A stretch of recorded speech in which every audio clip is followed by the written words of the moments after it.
Hello. ബാലൻ എന്ന cinema വീണ്ടും കണ്ടപ്പോൾ ഞാൻ മനസ്സിലാക്കിയ കുറച്ച് കാര്യങ്ങളാണ് നിങ്ങളുമായിട്ട് ഷെയർ ചെയ്യുന്നത്. സിനിമയുടെ അനാലിസിസ് വീഡിയോ ആണ്, സ്പോയിലേഴ്സ് ഉണ്ടാകും. എല്ലാവർക്കും മല്ലൂസ് വീയിലേക്ക് സ്വാഗതം. ബാലൻ എന്ന സിനിമയിൽ ബാല്യവും കൗമാര്യവും എല്ലാം നഷ്ടപ്പെട്ട ഒരു കുട്ടിയാണ് നമ്മൾ കാണുന്നത്. താക്കോൽ അന്വേഷിച്ച് നടക്കുന്ന ഒരു തവളയെ പോലെയാണ് അവൻ്റെ അവസ്ഥ. അവൻ ശരിയായ താക്കോൽ അവൻ്റെ ജീവിതത്തിൽ നേടുന്നില്ല, ശരിയായ ഒരു ജീവിതവും. ഇവിടെ അമ്മയ്ക്ക് അവനോട് സ്നേഹമുണ്ട്, അമ്മയും മകനും തമ്മിൽ നല്ല ബോണ്ടിങ് ഉണ്ട്. പക്ഷേ ഒരു കുട്ടിയായി രൂപപ്പെട്ടു വരുമ്പോൾ അവൻ്റെ മനസ്സ് ശരിക്കും ഒരു ബ്ലാങ്ക് പേപ്പർ പോലെയാണ്. അവിടെ നമ്മൾ എന്ത് എഴുതി ചേർക്കുന്നു അതാണ് സംഭവിക്കുന്നത്. ഇവിടെ ആ കുട്ടിയിലേക്ക് അമ്മ കടത്തിവിടുന്ന ചിന്തകളും ജീവിത രീതിയും ഒക്കെ അവൻ്റെ കുട്ടിത്വവും അവൻ്റെ നിഷ്കളങ്കതയും എല്ലാം നഷ്ടപ്പെടുത്തുന്നതാണ്.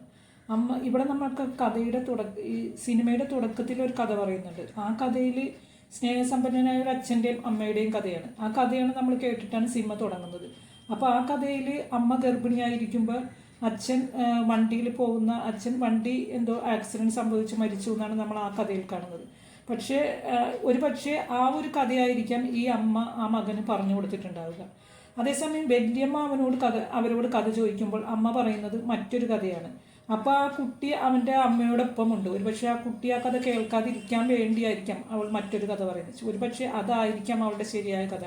കാരണം അവളുടെ ടോക്സിസിറ്റിയും പ്രതികാര ബുദ്ധിയും എല്ലാം കാണുമ്പോൾ അവൾ വളരെ കഷ്ടകരമായ ഒരു ജീവിതം അവൾക്കുണ്ടായിരുന്നു എന്നാണ് നമുക്ക് തോന്നേണ്ടത്. അപ്പോൾ അവിടെ പറയുന്ന കഥ അവളുടെ ഭർത്താവായി വരുന്ന അവളെ ചതിച്ച ഒരാളുടെ കഥയാണ് പറയുന്നത്. അയാൾ അവളോട് വളരെ ക്രൂരമായി പെരുമാറി, നിവൃത്തിയില്ലാതെ അയാളെ കൊലപ്പെടുത്തി, എന്നിട്ട് ജയിലിൽ പോയി. അവിടെ വെച്ച് ഈ കുട്ടീനെ പ്രസവിച്ചു. ഒരുപക്ഷെ അതായിരിക്കാം അവളുടെ ശരിയായ കഥ.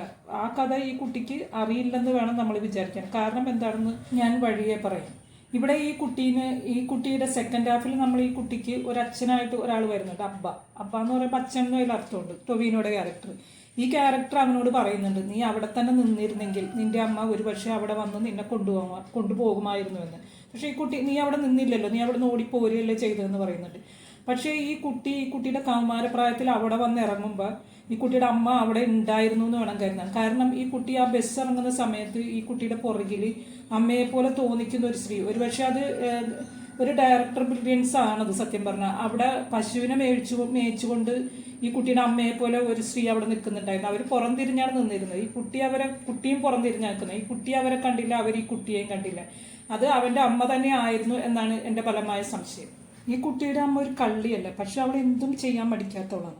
ആ ഒരു സ്വഭാവം അവൾ ഈ കുട്ടിയിലേക്കും വളരെ ചെറുപ്പത്തിൽ തന്നെ ഏകദേശം 5-6 വയസ്സിൽ തന്നെ കുട്ടിയിലേക്ക് പകർന്നിട്ടുണ്ട്. കാരണം ആ വല്യമ്മ അവരെ കൊല്ലാൻ നോക്കുമ്പോൾ ഈ കുട്ടി അന്ന് രാത്രി ചോദിക്കുന്നുണ്ട്, വല്യമ്മ നമ്മളെ വല്ലതും ചെയ്യുമെന്ന്.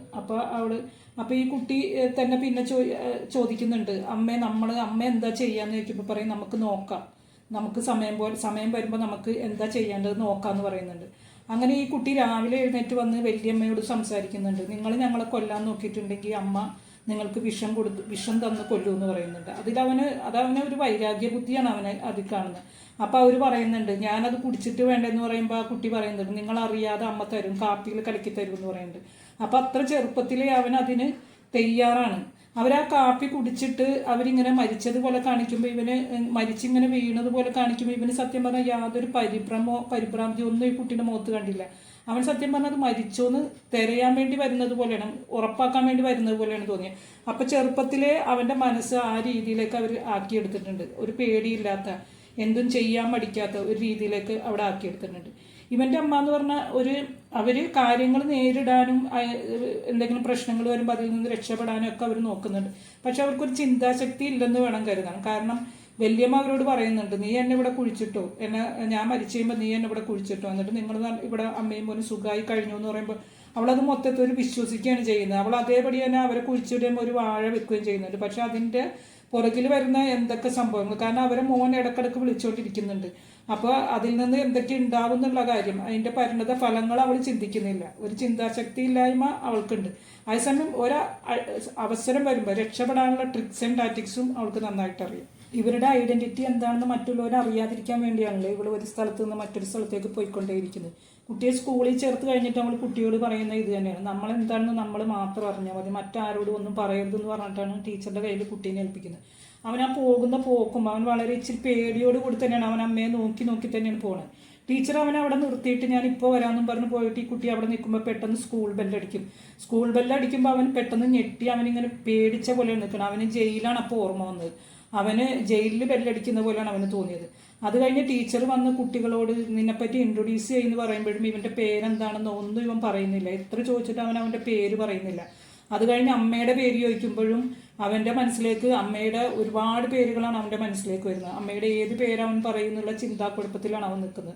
അതുപോലെ തന്നെ അച്ഛൻ്റെ പേര് ചോദിക്കുമ്പോഴും അവനൊന്നും പറയുന്നില്ല. പിന്നെ നിൻ്റെ വീട് എവിടെയാണെന്ന് ചോദിക്കുമ്പോൾ അച്ഛൻ്റെ പേര് ചോദിക്കുമ്പോൾ അവൻ പെട്ടെന്ന് ആ കഥയാണ്, അതാണ് ഞാൻ പറഞ്ഞത്, ആ കഥയാണ് ഈ കുട്ടിയുടെ മനസ്സിലുണ്ടെന്ന് പറഞ്ഞു. അച്ഛൻ്റെ പേര് ചോദിക്കുമ്പോൾ ഇവൻ ആ ജയിലിലെ മതിലുള്ള അച്ഛനെയാണ് അവൻ ഓർക്കുന്നത്.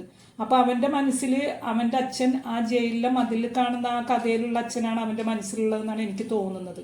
അപ്പോൾ അവനോട് അമ്മയുടെ ശരിയായ അവസ്ഥ, അമ്മ അച്ഛനെ കൊന്നതാണെന്നുള്ള അവസ്ഥ അമ്മ ഈ കുട്ടിയോട് പറഞ്ഞിട്ടില്ലെന്നാണ് എനിക്ക് തോന്നുന്നത്. കാരണം അച്ഛൻ്റെ പേര് ചോദിച്ചപ്പോൾ അവൻ ആ മതിലുള്ള അച്ഛനെയാണ് അവൻ ഓർക്കുന്നത്. അതേപോലെ അവൻ്റെ വീഡിയോ ചോദിക്കുമ്പോഴും ജയിലാണ് അവൻ്റെ മനസ്സിലേക്ക് വരുന്നത്.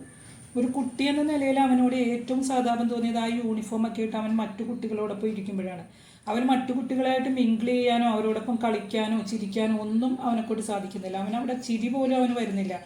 ആകെ ഒരു വല്ലാത്ത എവിടെയോ പറ്റാത്തൊരു സ്ഥലത്ത് എത്തിപ്പെട്ട ഒരു മനോഭാവമാണ്. അവർ കുട്ടികളായിട്ട് മിങ്കിൾ ചെയ്യാനോ ചിരിക്കാനോ ഒന്നും അവനെക്കൊണ്ട് പറ്റുന്നില്ല. അതേസമയം അവന് അല്പമെങ്കിലും ഒരു ചിരി വന്നത് അവൻ ആ അസൈൻമെൻറ്റ് നന്നായിട്ട് ചെയ്ത് ടീച്ചർ എല്ലാവരുടെ മുമ്പിൽ വെച്ച് അവനെപ്പറ്റി നല്ല വാക്ക് പറഞ്ഞപ്പോഴാണ് അവന് കുറച്ചെങ്കിലും ഇഷ്ടപ്പെടാൻ തുടങ്ങിയത്. അന്ന് തന്നെ അവനൊരു കുട്ടി അവനുമായിട്ട് വന്ന് പിന്നെ സംസാരിക്കുകയും ചെയ്തപ്പോൾ അവൻ കുറച്ചൊന്ന് പ്രസൻറ്റായി അവനൊരു ചിരിയൊക്കെ വന്നു തുടങ്ങി. പക്ഷേ അവൻ ആ ജീവിതമായിട്ട് ഇഷ്ടപ്പെട്ട് വന്നപ്പോഴത്തേക്കും അവർക്ക് അവിടെ നിന്ന് പോകേണ്ട സമയമായി. അവൻ പറയുന്നുണ്ട് എനിക്ക് പഠിക്കണമെന്ന് പറയുന്നുണ്ട്. പക്ഷേ അവന് അമ്മ വഴക്ക് പറയുകയാണ് ചെയ്യുന്നത്. അവർ മാറിയെന്ന് അതിൻ്റെ പേരിൽ വിഷമിക്കുന്നുണ്ട്. പക്ഷേ അവർക്ക് അവരുടെ ശരികളായിരുന്നു എപ്പോഴും അവർ കൂടുതൽ മുൻതൂക്കം കൊടുത്തിരുന്നത്.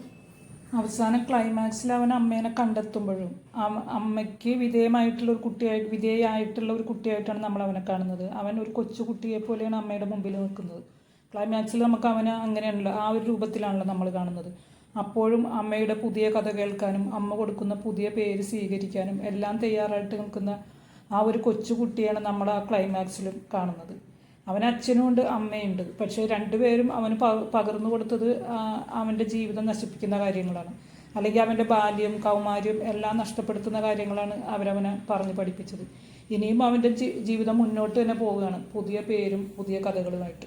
ഇതൊക്കെയാണ് എനിക്ക് ഈ സിനിമ കണ്ടപ്പോൾ എൻ്റെ മനസ്സിൽ തോന്നിയ കാര്യങ്ങൾ. നിങ്ങളുടെ അഭിപ്രായങ്ങൾ നിങ്ങൾ കമൻറ്റ് ചെയ്യുമല്ലോ. എൻ്റെ വീഡിയോയെക്കുറിച്ചുള്ള നിങ്ങളുടെ അഭിപ്രായങ്ങൾ കമൻറ്റ് ചെയ്യുക. എൻ്റെ വീഡിയോ ഇഷ്ടമായാൽ ലൈക്ക് ചെയ്യാനും സബ്സ്ക്രൈബ് ചെയ്യാനും മറക്കരുത്. എൻ്റെ വീഡിയോ കണ്ടതിൽ ഒരുപാട് സന്തോഷം. ഇനിയും നല്ലൊരു വീഡിയോയുമായിട്ട് വരാം. അതുവരെ ബൈ.